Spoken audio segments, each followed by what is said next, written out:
नमस्कार। आज हम पढ़ेंगे कक्षा 9वीं में गणित में प्रश्नावली 1.2 जिसमें कि कुछ प्रश्न दिए गए हैं। तो पहला प्रश्न दिया है कि नीचे दिए गए कथन सत्य हैं या असत्य हैं, कारण के साथ अपने उत्तर दीजिए। और उसमें कथन पहला है कि प्रत्येक अपरिमेय संख्या एक वास्तविक संख्या होती है। तो हमें मालूम है, इसके पहले वीडियो में हमने पढ़ा था कि जो परिमेय संख्या हैं और अपरिमेय संख्या हैं दोनों को मिला के हम जो है वास्तविक संख्या बोलते हैं, यानी कि रियल नंबर बोलते हैं। तो जो वास्तविक संख्या होती है वो परिमेय और अपरिमेय दोनों संख्याओं से मिलके बनी होती है। ये है वास्तविक संख्या। वास्तविक संख्या जो है परिमेय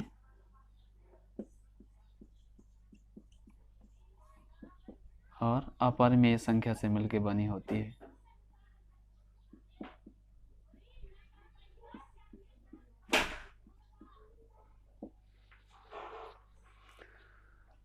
तो पहले कथन के अनुसार हम कह सकते हैं कि प्रत्येक अपरिमेय संख्या वास्तविक संख्या होती है और प्रत्येक परिमेय संख्या भी जो है ये भी वास्तविक संख्या होती है। मतलब पहले कथन के अनुसार जो है कथन पहला सत्य होगा कि प्रत्येक अपरिमेय संख्या वास्तविक संख्या होती है। फिर इसके बाद दूसरा प्रश्न दिया हुआ है, संख्या रेखा का प्रत्येक बिंदु कर्णी m के रूप का होता है जहां m एक प्राकृत संख्या है। तो संख्या रेखा का हम अध्ययन करते हैं। इसमें सबसे पहले संख्या रेखा के बारे में जान लेते हैं। वैसे हमने इसके पहले वीडियो में बता दिया था, ये एक जो है लाइन है, इसका मध्य बिंदु 0 से डिनोट होता है और इसके दाईं ओर की संख्याएं जो है धनात्मक होती हैं, जैसे कि 1 2 3 4 5 और लेके यहाँ से अनंत तक। इसी प्रकार से बाईं ओर की संख्याएं ऋण 1 ऋण 2 ऋण 3 ऋण 4 और आगे इन्फिनिटी तक की संख्याएं। तो ये 1 2 3 4 5 ये हैं, ये धनात्मक संख्याएं हैं और ये जो धनात्मक संख्याएं हैं ये प्राकृत संख्याएं कहलाती हैं। तो प्रश्न में लिखा है कि संख्या रेखा में जो प्रत्येक बिंदु है वो कर्णी m के रूप का होता है। कर्णी m यानी कि √m के रूप का होता है, जहाँ पे बोल रहा है कि ये जो m है, जहाँ m जो है ये प्राकृत संख्या है, यानी कि 1 2 3 4 और यहाँ से लेके अनंत तक की संख्या है। तो इस संख्या रेखा में ये ऋणात्मक संख्याएं भी हैं, ऋण 1 है, ऋण 2 है, ऋण 3 है, ऋण 4 है, ऋण 5 है, ये सभी संख्याएं हैं। तो हम कह सकते हैं कि संख्या रेखा में धनात्मक संख्याएं भी होती हैं और ऋणात्मक संख्याएं भी होती हैं, लेकिन यहाँ पे बोला जा रहा है कि m जो है √m के टाइप की होती हैं और जहाँ m जो है क्या होता है, प्राकृत संख्या के रूप का होता है। इसलिए ये जो कथन है असत्य है, क्योंकि यदि हम संख्या रेखा में धनात्मक संख्याओं का वर्गमूल लेते हैं तो देखिए, जैसे कि हमने लिया कर्णी 2 का वर्गमूल, कर्णी 4 का वर्गमूल, कर्णी 9 का वर्गमूल, तो इसमें जो है कर्णी 2 का मान आएगा 1.414 और आगे संख्याएं अनंत तक। कर्णी 4 का वर्गमूल आएगा 2, कर्णी 9 का वर्गमूल आएगा 3। तो इन संख्याओं का वर्गमूल हम निकालते हैं तो ये धनात्मक संख्याओं में निकलता है। ये अशांत अनावर्ती है और ये जो है शांत संख्याएं हैं, यानी कि ये परिमेय संख्याएं हैं। इसी प्रकार से अगर हम इसी संख्या रेखा में ऋणात्मक संख्याओं का भी वर्गमूल लेते हैं, तो जैसे हमने लिया कर्णी -1, तो ये जो कर्णी -1 है ये संख्या जो है अंडर रूट में परिभाषित नहीं है।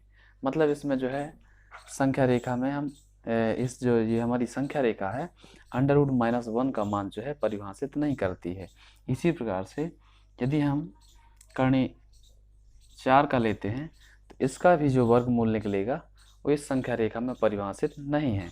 हाँ, संख्याओं के जो मान हैं हम इन संख्याओं के जो वर्गमूल है, इन संख्याओं के जो मान हैं हम इमेजिनरी नंबर में ज़रूर निकाल सकते हैं, यानी कि काल्पनिक संख्याएं कहलाती हैं। जैसे कि नेक्स्ट क्लास जब हम क्लास 11th पढ़ेंगे तो √-1 अगर लिखा हुआ है कहीं पे तो उसको जो हम आयोटा से दर्शाते हैं, यानी कि काल्पनिक संख्या, जैसे हम इमेजिनरी नंबर कहते हैं। इसी प्रकार से √-4 का मान यदि निकालते हैं तो ये √-1 मल्टीप्लाई √4 लिखेंगे। इस प्रकार से इसको लिखेंगे और यहाँ पे इसका होगा मान √-1 इंटू √4 का मान हो जाएगा 2। मतलब कि इसका मान जो है √-1 का मान हो जाएगा आयोटा इंटू 2, यानी कि आयोटा गुणित 2, और इसे संतुलित रूप में ऐसा भी लिख सकते हैं 2 इंटू आयोटा, जो कि ये मान हमारे ये संख्या रेखा में कहीं भी स्थित नहीं है, इसलिए ये निगेटिव मान जो है संख्या रेखा में नहीं आते हैं। अतः हम कह सकते हैं कि संख्या रेखा में प्रत्येक मान जो है √m के जैसा नहीं होता है, जो कि प्राकृत संख्या हो, क्योंकि प्राकृत संख्या के अलावा इस संख्या रेखा में सभी प्रकार की संख्याएं स्थित होती हैं, चाहे वो ऋणात्मक हो या फिर परिमेय हो या फिर अपरिमेय हो, ये सभी। अतः कथन 2 जो है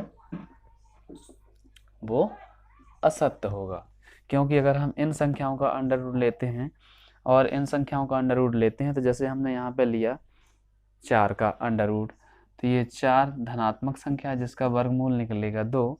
इसी प्रकार से हम यहाँ ऋण 4 का अगर अंडर रूट लेते हैं, यहाँ पर ऋण अंडर रूट के अंदर 4, तो ये संख्या हो जाएगी ऋण 2, जो कि हम इससे क्लियर कर सकते हैं कि ऋण 2 संख्या भी यहाँ पे स्थित है संख्या रेखा में, और धनात्मक 2 भी जो है ये संख्या रेखा पर स्थित है, इसलिए ये वाला जो कथन है क्या होगा, असत्य होगा।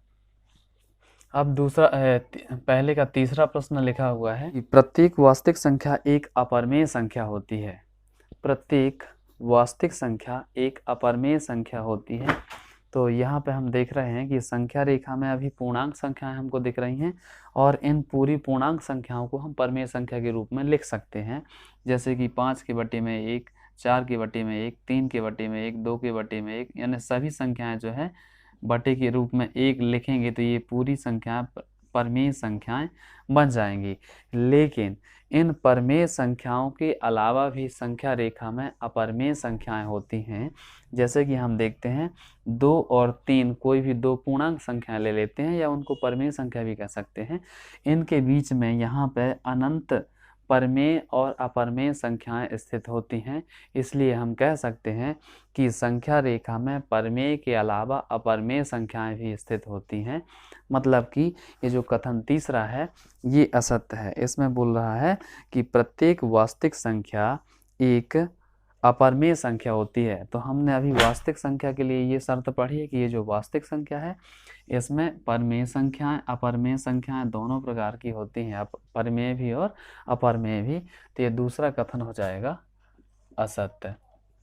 फिर इसके बाद नेक्स्ट क्वेश्चन दिया हुआ है, क्या सभी धनात्मक पूर्णांकों के वर्गमूल अपरिमेय होते हैं, और यदि नहीं होते हैं तो एक ऐसी संख्या के वर्गमूल का उदाहरण दीजिए जो एक परिमेय संख्या होता है। तो हम देखते हैं ये हमारी संख्या रेखा है, इस संख्या रेखा में हम ये धनात्मक पूर्णांक संख्या लेते हैं। ये हैं धनात्मक पूर्णांक संख्याएं जो कि 1 से लेके अनंत तक की संख्या है, जिन्हें हम प्राकृत संख्या के भी नाम से जानते हैं। तो क्वेश्चन 2 में धनात्मक पूर्णांक संख्याएं कहलाएंगी ये n, है ना। और इसमें हम देखते हैं कि 1, 2, 3, 4, 5, 6 और यहाँ से लेके अनंत तक की संख्याएं। अब ये हमारी सभी प्राकृत संख्याएं हो गई, यानी कि धनात्मक पूर्णांक संख्याएं हो गई। अब इनका हम वर्गमूल निकालते हैं, और वर्गमूल निकालने के बाद ये पता करते हैं कि क्या सभी संख्याएं अपरिमेय संख्याएं हैं या फिर अपरिमेय संख्याएं नहीं हैं। तो ये परिमेय हैं, तो कौन कौन सी संख्याएं परिमेय हैं ये बताना है। तो ये सभी संख्याओं का वर्गमूल लेंगे अपन। तो 1 का वर्गमूल होता है 1, 2 का वर्गमूल होता है 1.414, और आगे ये इसका दशमलव निरूपण अशांत रहेगा, अनावर्ती भी है। इसी प्रकार से कर्णी 3, इसका दशमलव निरूपण भी जो है अशांत और अनावर्ती है, तो 7, 3, 2, 1 और ये आगे अनंत तक। इसी प्रकार से कर्णी 4 का मान, तो कर्णी 4 का वर्गमूल जो है 2 होगा, और कर्णी 5 का वर्गमूल जो है 2.236, और ये आगे दशमलव निरूपण इसका अशांत और अनावर्ती है। तो हम इस पूरी 4-5 संख्याएं लेने पर देखते हैं कि कर्णी 2, कर्णी 3 और कर्णी 5 ये संख्याएं जो हैं अपरिमेय संख्याएं हैं, यानी इनका दशमलव निरूपण अशांत और अनावर्ती है। इसके अलावा ये जो हमने कर्णी 1 लिया है, कर्णी 1 का वर्गमूल हमने 1 निकाला, और 1 को हम लिख सकते हैं 1 के बटे में 1, यानी कि ये परिमेय संख्या के रूप में, जो परिमेय संख्या की शर्त होती है कि पी क्यू बिलोंग्स आई, यानी पी और क्यू का संबंध जो है पूर्णांक संख्या से है, जहाँ पे ये q का मान यानी जो बटे में लिखा है 1, ये कहलाएगा शून्य के बराबर नहीं होना चाहिए, यानी q नॉट इक्वल 0। इसी प्रकार से कर्णी 4 जो है, कर्णी 4 को भी हम परिमेय संख्या के रूप में लिख सकते हैं, यानी कि अंश बटे हर के रूप में लिख सकते हैं p/q के रूप में। तो 2 को कैसे लिखेंगे, 2 बटे में 1। यहाँ पे जो q का मान 1 आया है, ये जो है q का मान शून्य के बराबर नहीं है। तो इससे निष्कर्ष ये निकला कि जो हमने धनात्मक पूर्णांक संख्याएं लिया, उनमें से सभी संख्याओं का वर्गमूल लेने पर हमें परिमेय और अपरिमेय दोनों प्रकार की संख्याएं प्राप्त होती हैं। अब प्रश्न तीसरा दिया हुआ है कि दिखाइए कि कर्णी 5 को संख्या रेखा पर किस प्रकार निरूपित किया जा सकता है। तो देखते हैं हम, ये जो संख्या रेखा है, इस संख्या रेखा में कर्णी 5 का मान यानी कि 2.236 ये जो मान आएगा संख्या रेखा पर, किस प्रकार इसको अपन निरूपित कर सकते हैं। तो इसे हम जो है निरूपित करने के लिए सबसे पहले एक ये संख्या रेखा लेते हैं और संख्या रेखा का मध्य बिंदु ये निर्धारित करते हैं। इसके दाईं ओर की जो धनात्मक संख्याएं हैं उनमें हम देखते हैं इसके दाईं ओर की जो धनात्मक संख्याएं हैं उस पर हम 2 इकाई की दूरी ले लेते हैं। तो सबसे पहले यहाँ 0 से इस बिंदु तक की जो दूरी है ये 1 इकाई है, और इस बिंदु से यहाँ के बिंदु तक की दूरी 1 इकाई है, यानी टोटल 2 इकाई की दूरी हो गई। तो इसका नाम थोड़ी देर के लिए हम समझते हैं कि ये O है, और इसका नाम दे देते हैं B या फिर A। O से A के बीच की दूरी 2 इकाई हो जाती है, ये 1 इकाई और ये 1 इकाई, तो 2 इकाई हो गया। अब यहाँ से हम A बिंदु से हम देखते हैं कि एक लंब लेते हैं और उसका मान जो है 1 इकाई होना चाहिए, यानी यहाँ से यहाँ तक की जितनी दूरी है उतनी होना चाहिए। इसका नाम देंगे A के बाद ये हो जाएगा B। अब O को B से मिला देते हैं। O को B से मिलाने पर हमें ये जो है समकोण त्रिभुज प्राप्त होता है। तो इसमें 90 अंश के सामने की जो भुजा होती है इसे हम कर्ण कहते हैं। तो कर्ण को ज्ञात करने के लिए, क्योंकि इसका मान भी हमें जो मालूम हो गया, आधार का मान OA बराबर 2 इकाई, और इसका मान भी हमको मालूम है क्योंकि हमने 1 इकाई का इस भुजा का मान लिया था।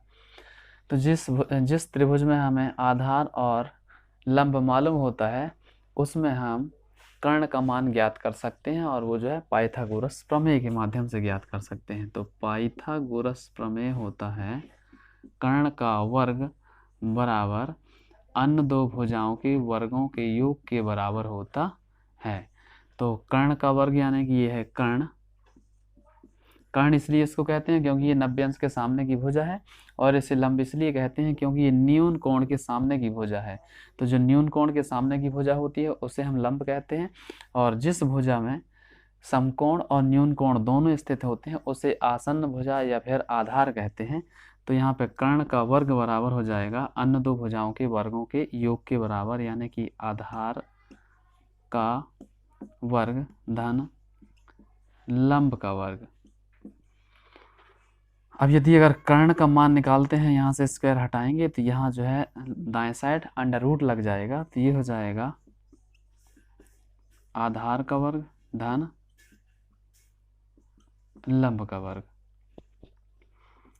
तो आधार का मान कितना दिया है, ये 2 इकाई मतलब 2 का वर्ग, और लंब का मान दिया है 1 इकाई यानी कि 1 का वर्ग।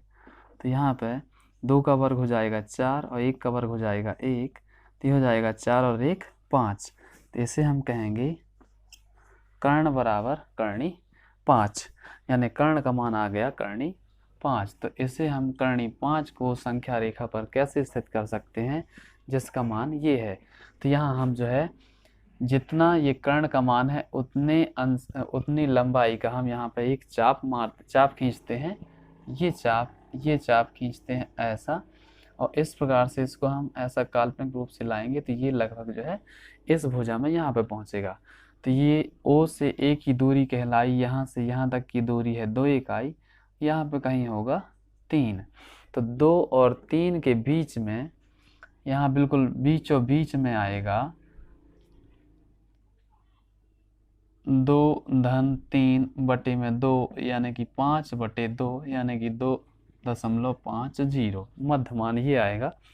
और 2.50 से ये जो है 2.236 कम है। मतलब इस वाली लाइन 5/2 और 2 से जो है ये कम होगा, तो ये बिंदु जो है यहाँ पे स्थित होगा। इस प्रकार से हम पूरी संख्या रेखा पर कर्णी 6, कर्णी 7, कर्णी 8, कर्णी 8 यानी जितने भी प्रकार की संख्याएं हैं, इन सभी संख्याओं को हम निरूपित कर सकते हैं। अब इसके बाद हम अगली प्रश्नावली पढ़ेंगे 1.3, जिसमें कि संख्याओं के दशमलव निरूपण दिए गए हैं, उन्हें ज्ञात करने का प्रयास करेंगे।